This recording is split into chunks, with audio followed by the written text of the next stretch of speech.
So, so yeah, thank you all for joining our expert roundtable today. Uh, First, want to start off with a couple of housekeeping items before I get into introductions and all the fun stuff. So, as you can see, we asked a couple of questions already. There is a chat. So as we go through this roundtable, throw any questions that you have in that chat. We're going to answer these things in real time as we go through the discussion today over the next 45 minutes to an hour. And whatever we don't get to, if there's things that we don't get to, we will be sure to answer those after the event. And the other thing is, outside of questions, if you have any thoughts, opinions, alternative viewpoints on anything that we bring up today, definitely throw those in the chat as well. We want to start a dialogue and a discussion on all of this. You know, it's meant to be an interactive session. So to state the obvious, let's do just that and interact. And with that, let's do some introductions. So first off, I guess I'll introduce myself. My name is Matt. I'm the CEO and co-founder of RevOps Co-op. For those of you that don't know much about RevOps Co-op, we're a global community, 6,500 plus people who are all passionate about revenue operations. And the community is also free to join. So if you're not currently a member of RevOps Co-op, would love to obviously have you in the community. You can do that on our website, revopscoop.com. I'll throw that link in the chat as well. And the roundtable topic today, we're going to be talking all about best practices when it comes to compensation for your customer success and customer support teams. And we have a pretty incredible panel that you can see here on the screen to help drive the discussion today. So let me do some quick introductions on these folks, and then we'll dive right into the discussion. So first, I've got Apoorv Singh, the CEO and co-founder of Elevate. Elevate is an official partner of RevOps Co-op. If you don't know much about them, they are a leading commission management platform.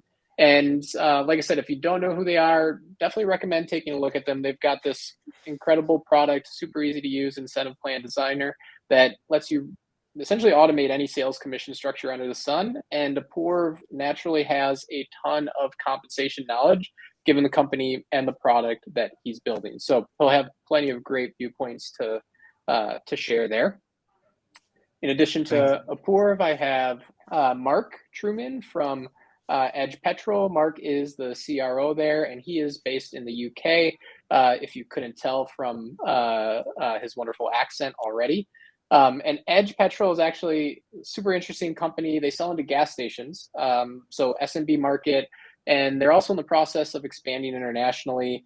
And their customer success team is definitely very much a part of their product offering. So this topic of how to compensate your customer success team is very near and dear to Mark's heart. And he's got some very interesting perspectives that he will share as well. So excited to have Mark here on the panel too. And last but not least, I have Simona Burbacki, the Director of Account Management from Help Scout. Help Scout actually is another official partner of RevOps Co-op. They are a customer support platform.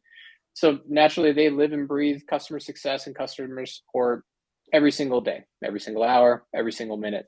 And it's interesting for them, and Simona will get into this once I kind of dive into the discussion, but they kind of have a separation between, we call it customer support, account management, and they look at these things a bit differently. So Simona's got some great kind of things to share there. So excited to have you all here. Thank you very much too for offering your kind of expertise for the next call it 45 minutes or so.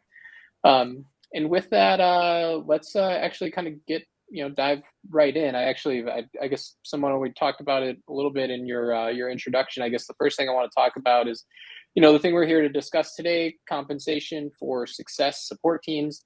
I mentioned it a little bit in my kind of introduction of you with Help Scout and your role in leading account management and some of the differences between, success, support, account management, and Help Scout. So I guess maybe we can start there, Simona. Let's just talk about, if we're talking about compensation for customer success support, let's first start with, what is customer success support? What are some of the differences? How might we differentiate between those teams, functions within an organization, a company like Help Scout? Sure. Yeah. And thank you for having me. I'm really, excited to discuss this. And I think that Help Scout in particular is a really wonderful vantage point and view of how we not reconcile, but really align, right? Our compensation plans and our motivations with account management, with customer success, with our support teams, and our ultimate goal in making sure that our customers are happy, right? So at Help Scout, we split up account management and customer success based on the customer size to one extent.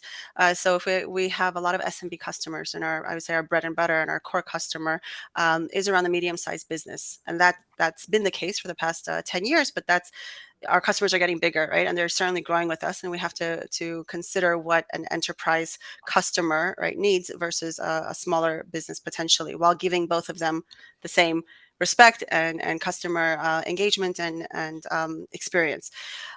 So what we did, and this is something that we are evaluating if we continue moving in this direction, is for customers that have less than, say, 10 users, and that's a good amount of customers, right, in our book of business. I would say probably the majority of our customers, and it's a very large number of customers. We're asking them to go to our customer success team, right? So they will write into our support team. If there's anything that needs an escalation, we then have a customer success team that can get on a call with them, and that can certainly address any additional questions, right, if they're not addressed immediately by support. The account management team manages our larger customers, which is also a very large number, right? We don't necessarily yet have the capacity to even handle that number, but those are more of our enterprise level customers. And so account management and customer success, because of the quantity of customers and the level of engagement that we can afford to give customers in those two different scenarios, are compensated differently. In account management, the main thing that we're looking at is how are we engaging, right? Making sure that we are engaging with all of our customers, and that when there are escalations and that we're handling them to a satisfaction. But beyond that, what about proactivity, right? And how are we proactive? And how can we encourage our account management team to be proactive in finding more opportunities and really aligning our new features and product fit to our customers? So each of the team leads, right, for customer success and support and account management will have their own appropriate compensation plans based on those varying needs. Does that answer your question, Matthew? Yeah, no, that's great. So what I guess I heard, differences in, call it success support versus account management based on size of customer, and very much focused on kind of fielding the customer support related requests, managing those accounts and those relationships post sale, and that basically the way you incentivize or compensate those teams is also different given the different types of customers that they're serving. Absolutely. The overall Yeah. overarching goal in terms of customer happiness, right? We're very one track mind in terms of making sure our customers are happy, right? And making sure our NPS is high, that we get our G2 reviews reflect that. I would say that I think that is one of the defining pieces of our brand, right? And so we try to make sure that we align, even if it means that sometimes revenue, right, or revenue generating activities on our account management side, potentially, even though we have a target there, right, and we have compensation tied to that, that becomes a almost secondary goal, right? Our first goal is to make sure that we're not pushing anything that would make a customer in any way uncomfortable, or it doesn't really fit their business. So customer success as a general theme, right, across those three teams is the defining factor. Yeah. And Mark, I know things are, I guess, a bit different on your side, given one the type of obviously customers you sell into, right? Gas stations could be very very small potentially to start, but I know you mentioned kind of leading up to this that some of the things that you all do is really look at the support of the success function of EdgePetrol very much as kind of your part of your product offering, right? And there's expansion, upsell, lots of other things that go into that. So I guess talk about how you all view, kind of customer success, customer support on the post-sale side, and maybe some of the differences that you heard and how Simona and the team at Help Scout kind of looks at things. Sure. I think thanks for having me, by the way. I think the main similarity is that we're trying to drive behavior. That's what commission is is trying to do. And having spoken to Simona before, that kept coming up time and time again. So it's worth noting. And we're obviously very different in the way we're set up. So our ICP, our ideal customer profile, is a small to medium business, probably family-owned, generational gas station business, right? That hasn't really had access to the sort of data that we're able to provide with our software. So we're really in a situation where, as a customer comes on board, the customer success manager or the customer success team is really responsible for getting them ramped up, setting objectives with them, building strategies with them, and how they can actually get a return on investment and see value from the product. And that is, after maybe 6 months to a year, the hand-holding can stop, but there needs to be a high-touch approach in what we do, because it's not a plug-and-play product. There is an implementation process involved, which then, we have to keep putting the value in front of the customer to keep them engaged with the product. So it is different from that sense. In terms of how we set those teams up, customer success and support both report into the VP of customer success, and they work together. They take the handover from implementation and they run with that, and they're both responsible for the renewal. Both are incentivized on that renewal, but we obviously split it up in different ways to drive those behaviors. And I think that's really the key in how we've been able to come to the structures that we have put in place, is to say, what actually is our customer success team trying to do? How much are we prioritizing renewals? How much do we prioritize, our net dollar retention number? And how are those things impacting, how the customer success teams actually operate on a day-to-day basis? And they are responsible for renewing the customer, upselling the customer. So probably, Simona, what you would count to be an account manager's job and the customer success manager's job. And then we do have a support team, which is separate. So they're kind of split into two, if you like, but they work together. And they're also responsible for, getting organic growth from those customers at the end of the year. And as we're not, as we've gone for market expansion rather than feature expansion. So we're not trying to sell them new products necessarily. We aren't releasing new features all the time. The organic growth element is a challenge when you don't have those things. So it's something which will change and develop over time as we start introducing new products and things. Yeah, that's great.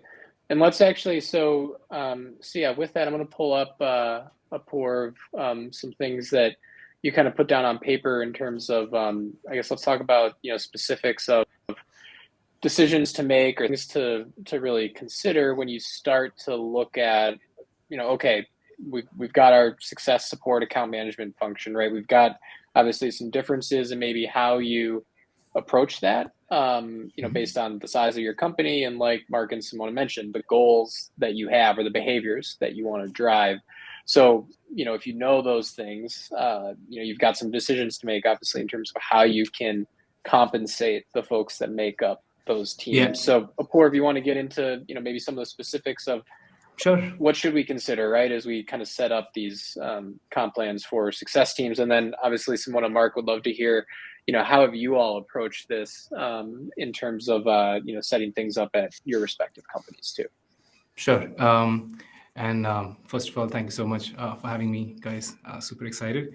Diving right into this, we've broadly seen the same pattern repeat over and over again, whether it's customer success, AEs, or anybody else you're looking to incentivize using variable comp.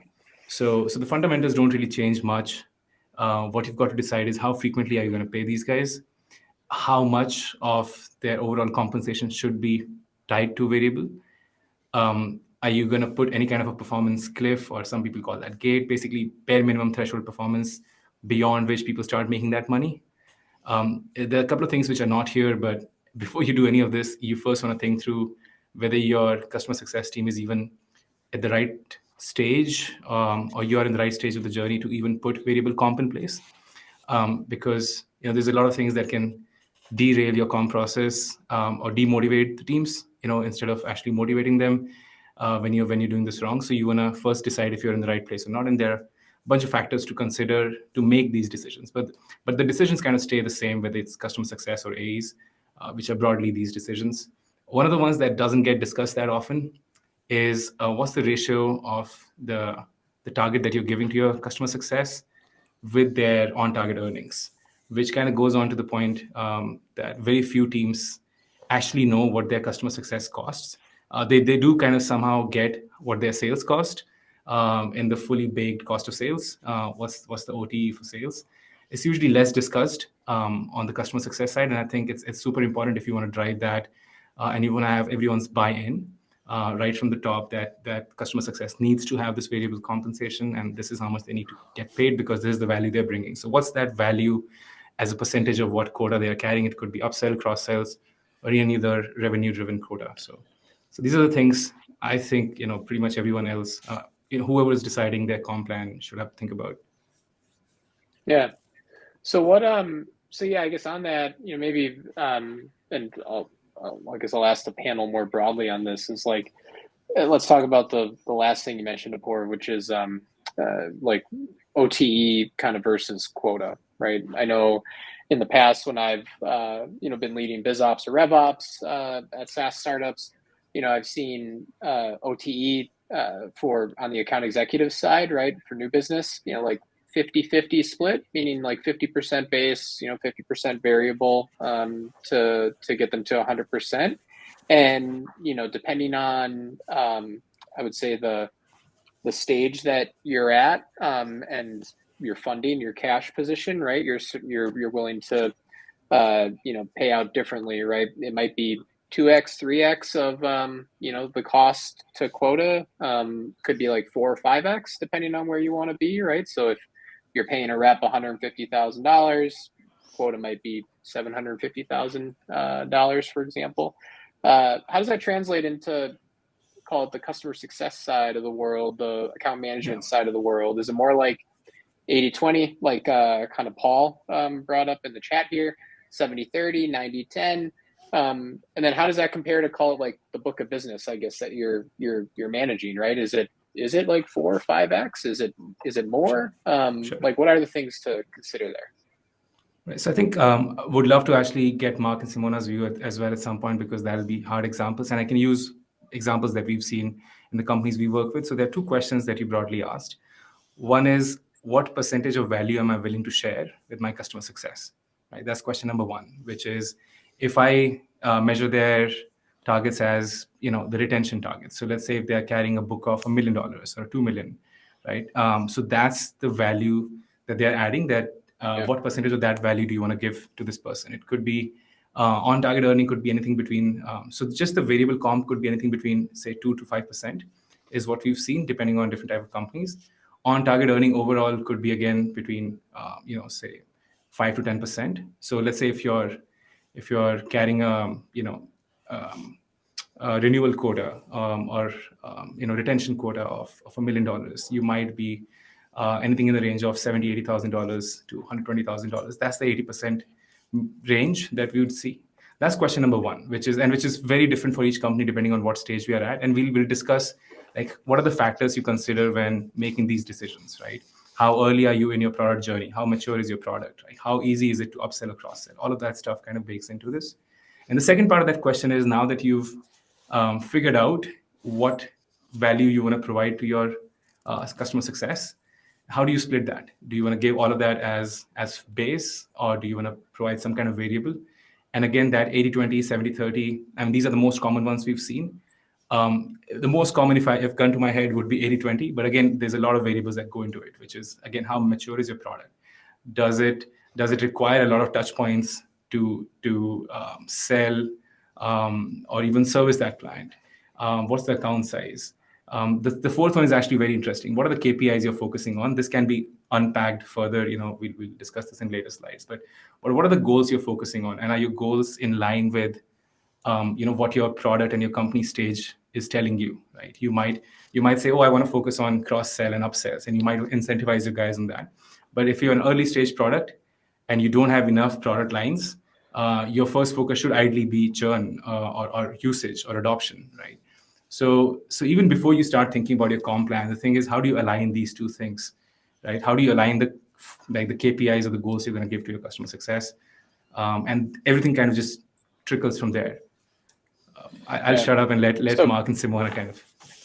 Yeah, Mark, I was actually going to ask you because you're, so again, SaaS product, selling into an SMB market, looking to expand internationally, right? So you're trying to expand your presence, not necessarily expand your product line or your product offering.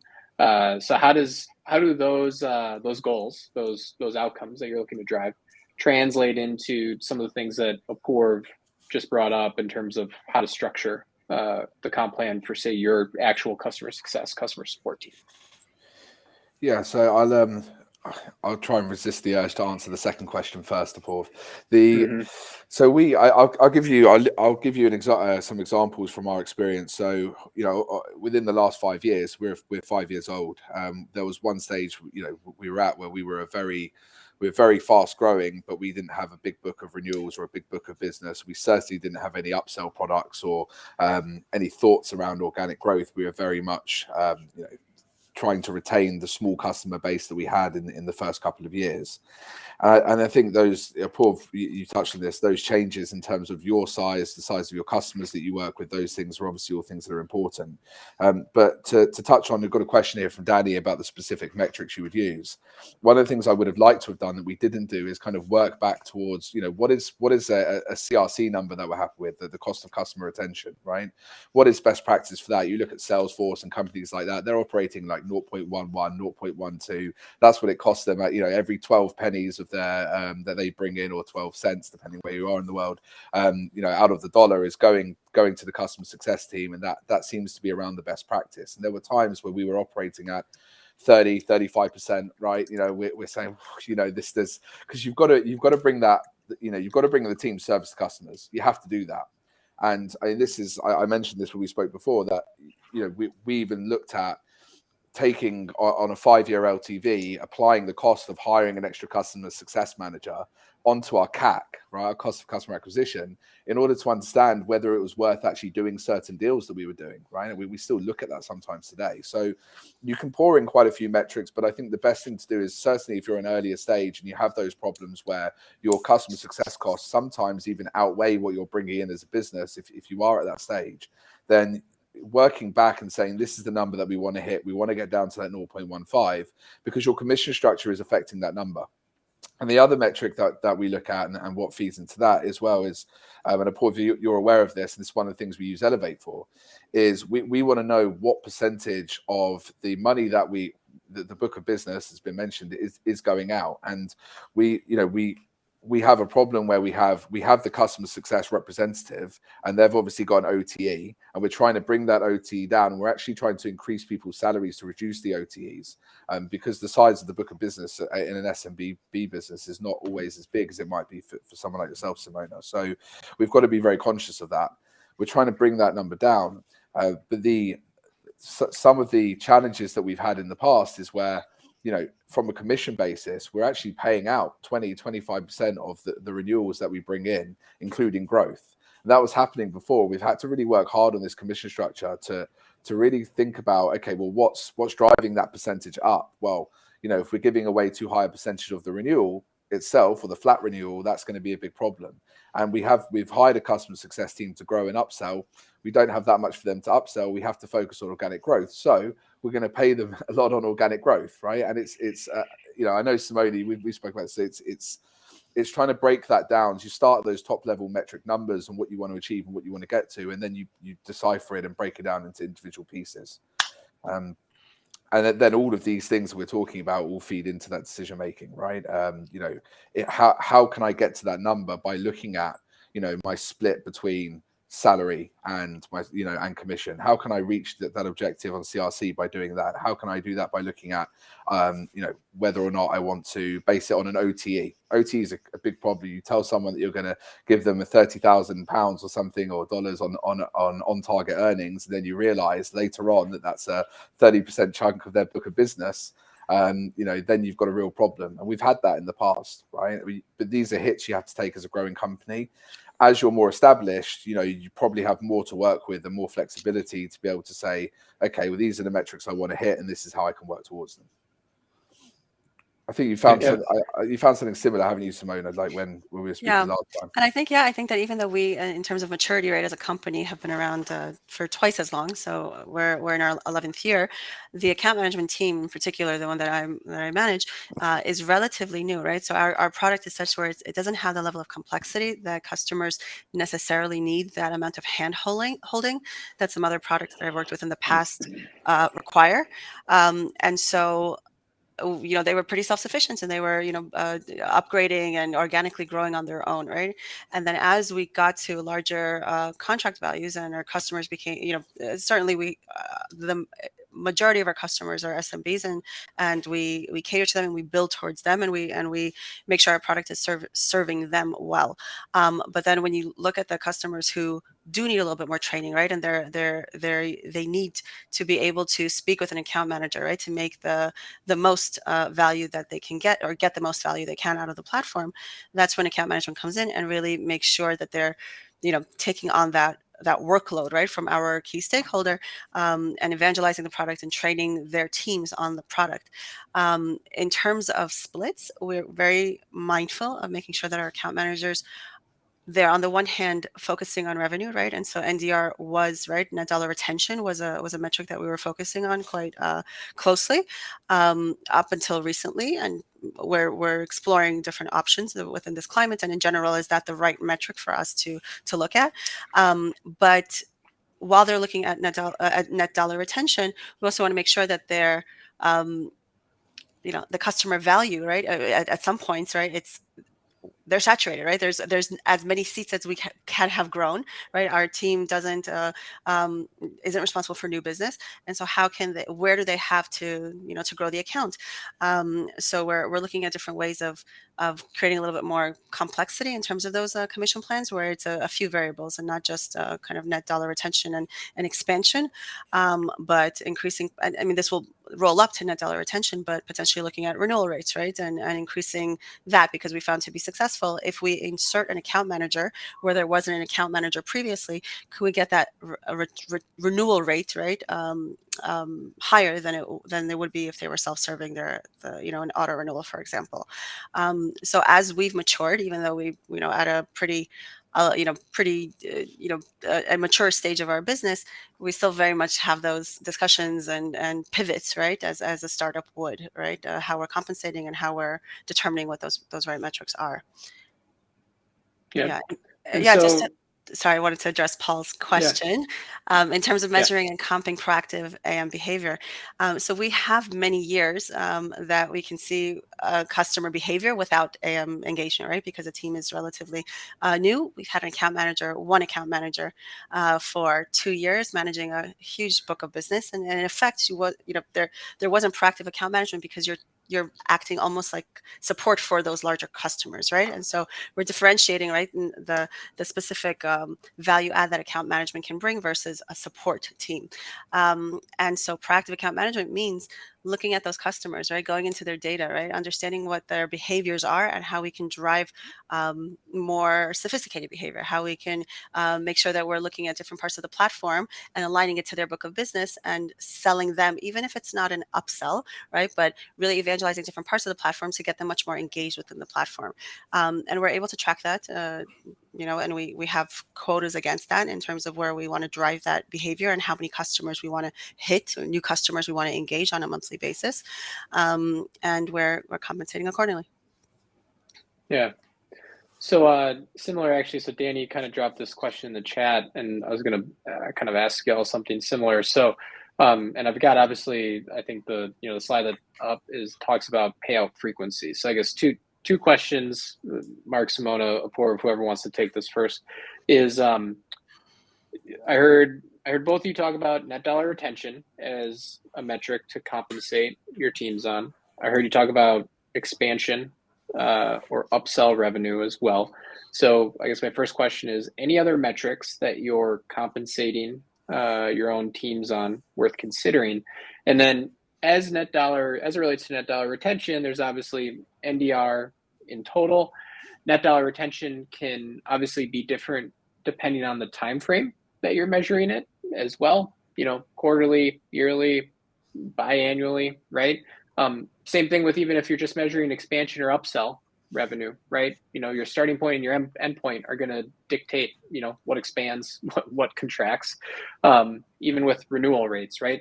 So I guess asking about like the payout frequency, right? How are you all looking at the frequency aspect? Are you looking at this as terms of like, hey, account manager, you're comped on this specific metric. We're going to measure it on a quarterly basis. What your starting point is as you head into that quarter, and this is how we're going to calculate things at the end of the quarter, or is it different? And how do those things like actually play out in your respective companies right now? And even if you've maybe got some lessons learned on, some things that haven't worked out in the past and maybe some changes you might be making. Curious to hear that too. It's almost like Danny was sitting in on a conversation that I had Yeah, about I know. 3 hours ago, right? So we're actually changing from our current structure, which is you get different kind of commission for different deals, to a net dollar retention setup. So the questions you're asking, I've been asked today by my CEO. So it's interesting. Definitely, I think to keep. First of all, we pay quarterly, and I can see what's on your screen there. Based on that, we should probably be paying monthly. But we do align it with sales team, probably because we're a small business. We don't want to be running payouts every month. Is probably literally the main reason, right? But that actually a lot of our sales teams, our customer success teams are quite happy with that. But in terms of Danny's question, ignoring expansion, so I had that conversation today, and what we realized was that not only does it ignore expansion on customers signed within that year, but it actually, or within that period, but it also ignores the customers, right? So if you're trying to drive behavior within your customer success team, and you're saying, well, okay, we're going to compensate you based on what you do with the book of business at the start of the year, but not actually take into account the ones that come on, you're asking them to put focus just into the customers that you've had from the beginning of the year or the beginning of the period. And obviously we don't want to be doing that. So it was a challenge. What we've done is we've decided now, and Apoorv, you'll be getting this information soon when we bring it on Elevate. But what we've decided is we have an NDR based on the book at the start of the period, but anything else that comes on it comes into a separate target and a separate bucket, which also includes some of the upsells for opportunities that we do have away from that kind of book of business. So they always have like two running commission structures, which isn't too different to what we have now, but one is based on NDR and then one is based on customers that come on in that time period and the renewals of those customers as well, and the upsell to those customers. That's how we've done it. I'm definitely open to ideas here though, because that was literally what I worked out this afternoon. Yeah, I mean, we've had it very similar. We have a quarterly payout in the same way, in terms of the distribution, right, of base and bonus or commissions. It is somewhere in between the 80, 20, 90, 10. I won't speak specifics, but it is very much weighted for account managers to have higher salaries, right? And these are bonuses, right? As we look at these expansion and retention efforts, and we find that that is motivating, right? And that we see that there's a lot of activities that the teams are doing that aren't as easily measured, right, to revenue. And so, account managers, you might expect that there's a new customer that's coming on, that they've been onboarded, right? Let's say by the account executive or your onboarding team, and something was missing, right? If this is more of a complex implementation, and then a lot of that then sits with the account manager, right? And there's nothing within the account manager's compensation plan that accounts for all of that work that's going into, continuing to onboard that customer. Trainings, right? We don't, at the moment, charge for trainings, and that is something that we're looking to change, right? Because our customers are becoming more reliant on our teams to, instead of going self-serve, right? Especially you might not expect that, but they, as they get bigger, they become more reliant for some reason on our team for trainings. And up until now, we weren't charging for them, and so the account managers would do that without, right? being bucketed for compensation in that range. So we have very much weighted it towards, and I've seen that in most companies that I've worked for, right, that account managers to delineate, right, and differentiate, certainly from the account executives and also from the customer's perspective, not have another salesperson, right, that they're working with, right, that feels that constant push for pushing revenue and pushing pushing upsell, that weighing it towards, an 80-20, 80-90 base is motivating enough, but also it does drive performance. Yeah. One of the points I wanted to make about, and I think just wanted to give some more context on account size to your payout frequency. There's a very simple slide. It actually has a lot of underlying nuances that I thought we should talk about a little bit. We usually don't see monthly on customer success. I'll start with that, but we do see monthly on teams which are more subscription SaaS based, who also in some cases may have the account executive carry on the customer success role or upsell cross-sell roles, or may also have a separate customer success team. But there, the defining feature is that whatever action you're going to take has immediate results, and those are mostly support kind of roles than success. And the more you start moving towards actions that take longer time to bear fruit, you start moving to more quarterly and semi-annual. And just as I said that, the lights just went off. That wasn't planned. So I think they call that a mic drop. Yeah, it's back. There you go. If it didn't give yeah. Actually, I was gonna bring up another point and then ask another question. So I think right, we're talking a lot about compensating based on the actions that you want to drive, or the outcomes that you want to drive. Mark, you mentioned specifically, right, this whole issue of if you don't, if you just measure things based on where people started, you're not going to consider anything that happens within that same period, which if you're an early stage or maybe a fast growing company or product, right, you've got a lot of new things happening. You don't want people to just ignore that. I know I experienced something similar where this was like, again, on the new business side, but early stage startup, we had a team of account executives. We wanted them to go out and not only sell new business, but we also wanted them to drive expansion revenue, right? But they just had one target, one quota, and they were just compensated based on their total dollar performance, right? We didn't break it into the two buckets, and so we found we weren't getting a lot of expansion revenue, even though for our CEO and for future fundraising, net dollar retention was really important, and we wanted to show growth there. But we weren't seeing any of that behavior because we weren't providing the appropriate incentives, right? They didn't have separate targets. They didn't have separate buckets of their variable comp tied to those targets. It was just like, go out and do whatever you can do to hit your number. And turned out like we had a lot of free trials coming in. So naturally they were closing a lot of new business, not doing a lot of expansion. So definitely hear you on those things as well. And I think actually one of the things that I wanted to talk about, we've got these other kind of slides on here on self-serve versus service heavy and how that impacts the payout frequency, but then also a little bit on kind of the product maturity aspect as well. And I know, Apoorv, you kind of hit on this a little bit. Mark, you mentioned like some of your goals in terms of expanding internationally. So I guess, Apoorv, like how does the product maturity and kind of the touch of self-serve versus service heavy play into kind of customer success compensation models and structures when it comes to things like frequency? Right. Again, these are purely just to spur thought than actually that this is the model that works.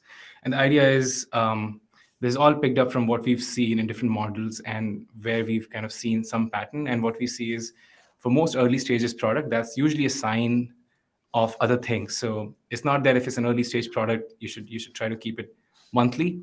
But what happens with early stage products is that they are more prone to breaking, and their churn and adoption is the key, and less cross sells and upsells, which basically mean that your results are going to be faster, and especially if it's self-serve. So self-serve in early stage is your classic subscription SaaS businesses, which are say $50,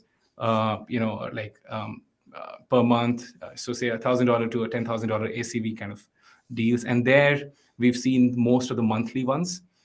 Pretty much anything outside of that starts to move in the quarterly zone. But basically, you've got to like think through all of these blocks. And the underlying theme is whatever action you're taking as a customer success rep, how quickly is it going to bear fruit? And do you have enough of those events happening in the period you've defined? So if you've defined a monthly period, you don't want your customer success rep to have just 3 of those events happen in that month, and that driving their, so if you've got only 3 deals renewing, or if you've not got enough deals in that month, then you'd ideally want to expand your period to have enough of those proof points that drive into your commission model. So that's why, as you start moving to more you start moving to more quarterly payouts, because by then you ideally want to have, again, there's no rule, but I can tell you what's wrong. What's wrong is if you've got a monthly model and you've only got 3 deals that were up for renewal, or 2 deals that were up for renewal this month. That's not going to work out. You at least want enough proof points that that randomness doesn't factor in their commission calculation, because they won't be able to control every part of those few deals, right? Simona, how many accounts, or how many deals, let's put it that way, does a typical account manager at Help Scout manage? So we're redistributing it currently, but we manage our team manages, again, the higher user count accounts, right? So anywhere over, we consider that 11 users and above, right? The majority of our customers are 11 users and below. With that being said, between 4 account managers, we have over 3,000 customers in that book of business, right? And so you can imagine that it's in terms of deciding which ones we need to be proactive against versus ones that we need to create a different way of being reactive and deciding just for escalations, for example, right? Where we're still kind of finding a way to make sure that everyone gets attention, but prioritizing where that attention goes. So it's not ideal, right? In the hundreds of customers per account manager, but that redistribution is underway to figure out a better process for making sure that those that really need more hand-holding in terms of expanding to their teams, right? And we have again a growing number of customers that started as an SMB with us, and they're going to other teams, right? And they have that organic growth, and how do we support that versus other customers who are very self-sufficient, still within our book of business. They're very self-sufficient. They don't need a quarterly business review. They don't need necessarily executive reporting on a monthly basis like others might, and assigning an appropriate touch point, right, for them based on those needs. But it's definitely more customers than account managers, that's for sure, Mark. But you pay them you're paying them quarterly, right? That's So it's quarterly payouts. Yep. That's really interesting, because my theory based on what Apoorv was saying as well was that actually a lot of it is based on the number. Like if I was to have, because Apoorv, you were saying that if you've only got 3 monthly, it doesn't make sense, right? But actually, if you've got that many accounts, that must mean if you've got 3,000, I'm sure there's a bigger chunk towards the end of the year, for example. Hundreds. Right? I'm not even going to try and divide 3,000 by 12 because that's not my skill set. But we have quite a lot. Right? Yeah, it's a lot. Yeah, which is, I mean, also the issue I think that we haven't discussed, and I don't think that you have this, Mark, and it's lucky, but the variability of the type of contracts that we offer our customers, right? And so for, in other more traditional enterprise companies that I've worked at, we had a very standard annual license, right? You have a net minimum number of users, let's say, or rows, or whatever the parameter is that you're pricing the customer at. You have potentially an out, right, for a couple of months at the end of the year, right, before they auto renew, right? And you're able to kind of align your activities towards that renewal, right, at different points in time within the renewal. We have so much flexibility that we give our customers for monthly plans, for example, or annual plans with, where they can, cancel at any time. We don't really hold them to an agreement. And so we're constantly measuring, where we need to put our time, because the compression or the churn could happen at any point, right? It's not, it's not like we're holding on to customers that might want to leave, right, earlier on. So the variability of offering that level of flexibility, or rather the flexibility that we offer customers, it gives us yet an additional complication, right, in terms of being able to manage those accounts. So we have a few variables in terms of how we define what's at risk, right, and what's where we need to assign our attention. But yeah, and from our perspective, right, it would be much easier if we would just have straight annual contracts, no outs, right? But we found that our customers, right, really do appreciate, and when we give them that level of flexibility, our churn rates actually decrease, right? But the option is always there, right? Because you're not locking them in. So we always have to be very diligent in terms of making sure that even, even though they've been with us up until, or for maybe several years, that we need to make sure that we're constantly delivering on that value. That's quite common, isn't Yeah, it? do you? Sorry, mate, go on.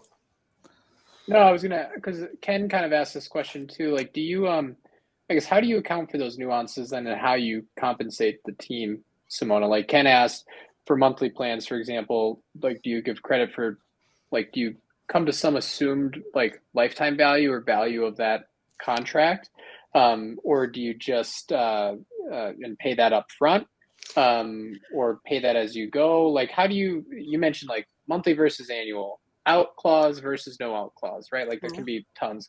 Do you factor all that into like ultimately the metric that you compensate your individuals on? Yeah, ultimately, we're just looking at it on the quarter, right? So if we do have a customer, right, Yep. that let's say they came in and and this is rare, we haven't got into that, right? Again, hopefully we won't. But if a customer signed on and, after their initial implementation, which takes 30 to 90 days, let's say, with the account executive, then they get migrated over to our account management team. If within the first month or two they end up churning, right, then we count those 2 months, right, of revenue that was brought in, and at the end of the quarter, prorated based on what we saw within that quarter. But it's pretty easy to back out into that, right? So we just look at the monthly recurring revenue that's coming in and compensate based on that. Mm-hmm. Yeah. What about you, Mark? Any thoughts on that in terms of those nuances? And is that anything you see on your side? We've only got 10 minutes. Yeah, I got a lot. I actually have about 50 more questions to Simona. Every time I speak to Simona, it's exactly the same thing. I'm just fascinated.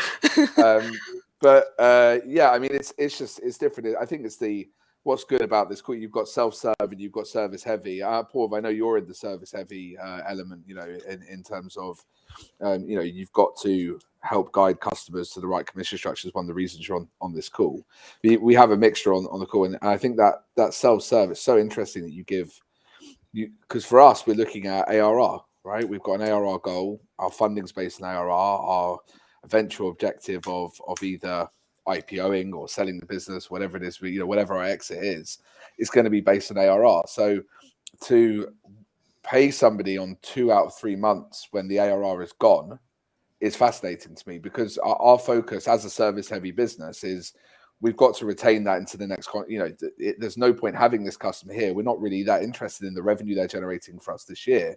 We're looking at the lifetime value, which at the moment we have as 5 years, because of our churn rate could be 8, 9, 10. But obviously we haven't been around that long. So it is an interesting way of doing it, because and that's something we drive down from objective levels, right? And I think that's where what we haven't discussed today is, yes, behavior, but based on business level objectives, particularly when you're a smaller company and those filter through the business. Whereas, a larger business might have particularly team-led objectives, or we've got to try and grow this, we've got to try and sell this product, we've got to do this. As a business, we're looking at saying, well, we have a growth-led objective of ARR that feeds in and is actually communicated down via OKRs to the team members who know that what the business is trying to achieve, and then you've kind of got to align the commission structure with that as well. So they know that creation of ARR or retention of ARR is so much more important than a one-off fee. I mean, you mentioned charging for support and charging for a customer success or an account manager's time. We've thought about doing that. We will introduce that, but it will be an annual subscription fee to that, because we need to show ARR.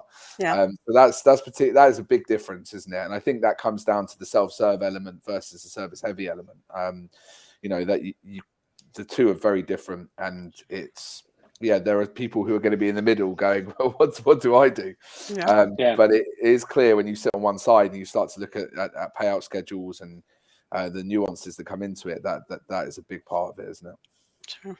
Yeah. And I think the frequency, like, again, I go back to the frequency even when it comes to like Danny's question on and how, some things could ignore things that happen in the middle of the period, right? And then Ken's question on like monthly plans, right? Again, if you have a bunch of monthly plans, but you're compensating people on like an annual number, like you're going to miss a lot, right? Because like obviously a lot is going to happen, between the time that you start and the time that you end. Same thing, like if you have a lot of monthly stuff going on, but even if you're quarterly or say biannual, right? Like 3 to 6 months, a lot of activity could happen within that period that, again, if you're measuring, hey, here's your start point, here's your end point, you could be missing a lot. So like the frequency of measurement needs to align with a lot of different things, right? The products you're selling, how frequently they renew, the types of contracts you have. And then to Mark's point earlier too, just like operationally, what can you handle, right? Can you handle doing monthly payouts for things like this? If not, maybe that also influences the decision that you make. All right, so I know we've got about 5 minutes left. I still had like 3 things on my mind, so I'm gonna ask these questions and I'm gonna kind of go around the horn, and maybe if y'all want to take like 60 seconds ish to talk about whatever you want. But the 3 things that I still am curious about are, one, what about success team leadership, right? Like, how should we think about compensating leaders of customer success teams that are leading account managers, customer support, customer success teams? The other is, how should we think about like spiffs or one-off incentives? I think it was actually Paul's question that got me thinking about this when it came to like proactive AM behavior, right? We've seen it all the time, like a special contest this quarter for the sales team, right? Like if you close this many types of deals or customers in this region, like here's an extra bonus, or like we'll pay for your vacation or something. Like, have you all ever done that on the success side? And maybe what are some of those things that you've kind of compensated on? And then the third thing is changes in comp plans, right? Lots of different things going on in the market, probably different things that companies are focused on between last quarter and this quarter. How do you all look at changes on the comp plan side for success? So I know those are 3 meaty questions, but I guess I'll just start. Maybe Mark, 60 seconds, talk about whatever you want on those 3. I can't even remember that. I can't remember. Success team leadership, one-off contests for success teams. I'm kidding. On the comp side, and changes. No, I heard you. I'm kidding. I'm just going to go with spiffs. We don't do those particularly very often. Occasionally, maybe on CS where we are now. But in a previous life, they were massive for us, our customer success team, which actually was called an account management team, funny enough, Simona. But we were a heavy kind of growth organization. When I took over the team, we had a 35% renewal rate. There was such a big focus on new logo. No one was looking after that team. And one of the ways we use spiffs to drive behavior, short-term behavior in a particular quarter. So if we had a new product release, and we knew that was going to be big and important for our customers, we would offer a spiff. That spiff might even be 30% commission on this product, right, to go and sell that and get it. So, or it could be as simple as, you get to go, our CEO had a nice big yacht and you get to go on that boat, for a couple of days with him, which was a bit weird. No one wanted that one. Well, weirdly, some people did, but it was that kind of thing. It was more driven in different areas, and we would also use it if we weren't hitting our numbers, right? Obviously, it never happens at EdgePetrol, but in a previous life, if we weren't getting to where we needed to be, that we would have a resource and a bucket that we got for the year that allowed us to put spiffs into wherever we wanted it: new logo, CS, account management, enterprise deals, whatever, and that would we'd be able to take from that bucket as and when we wanted to throughout the year. So yeah, it can work definitely if you have a specific project. I feel it's really worthwhile. Great. All right, Simona, what do you got? Spiffs for success teams, leadership comp, and changes in comp plans. Yeah, I think that the spiffs is also an interesting one that we do implement at HealthScout and in previous companies. I think it's important spiffs it's not necessarily around maybe performance, and we want to kind of get performance up. but it's getting our account managers to potentially prioritize in a given quarter goals that may not have lined up to net retention or dollar revenue amounts. So I'll give an example with our variable billing options. Right, we have a good amount of customers that are on a month to month. They receive a discount if they go to an annual agreement, right? And so that actually is counter, right, to our account managers making their numbers, so to speak. But it's better for the customer, right? They get a discount, and they also have, for us, it's certainly a level of consistency and that we'd like. So we'll put a spiff around that, right? And so that we might, pay out a bonus related to that in terms of how many customers we migrated from monthly to annual, or we might take that, we might deduct, let's say, the revenue amount from their quota so they can reach their quotas higher, right, and get to those multipliers faster. So that's where we've implemented some spiffs where it doesn't necessarily align around the day-to-day goals, and that does dovetail into the situation today, right, in terms of the economy, right? Are we looking specifically to just bring in cash immediately in, right, and getting in those monthly plans, or do we want to make sure that our customers who might be having some volatility, right, like everyone else, that we make sure that we do whatever we can, even if it means to offer additional discounts, but to keep them in-house for a longer term, and so that's where we focus our spiffs. Yep. All right, Apoorv, we're at time, but I'll give you like 30 seconds, my friend. I'll stick to my 30. I think just one thing I wanted to chat about is we've seen often enough people trying not to change things too often. And I'd go out and say it's almost inevitable that you'll have to change your comp plan. You should do it soon, quickly, and with enough transparency. Where we think most companies screw it up is kind of just dilly-dally on things that they know they need to change. And that happens even in mature companies. And the best companies we've seen is just they make swift actions. They know how things have changed and they change their comp plans. So do that if you feel the need to. Yep. All right, awesome. So we are 1 minute over, but with that, we will wrap things up. So first off, thank you to all the panelists for joining and providing your expertise. This was much appreciated, incredibly valuable. Thank you to everyone who's attended as well. We really appreciate that. As a reminder, this event was recorded. It'll go up on our website in a few weeks. In the meantime, Elevate is going to be following up with registrants and attendees afterwards with the recording and some other information. So you'll hear from us. And obviously, again, if you want to learn more about RevOps Co-op, revopscoop.com, you can join our community. If you want to learn more about Elevate, you can do so at elevate.so. And last but not least, you can obviously find all of the panelists here on LinkedIn as well. So hit us up if you want to continue to chat on any topic. But with that, I'll let y'all run. So thank you again for your time. Have a great rest of your day, and cheers, y'all.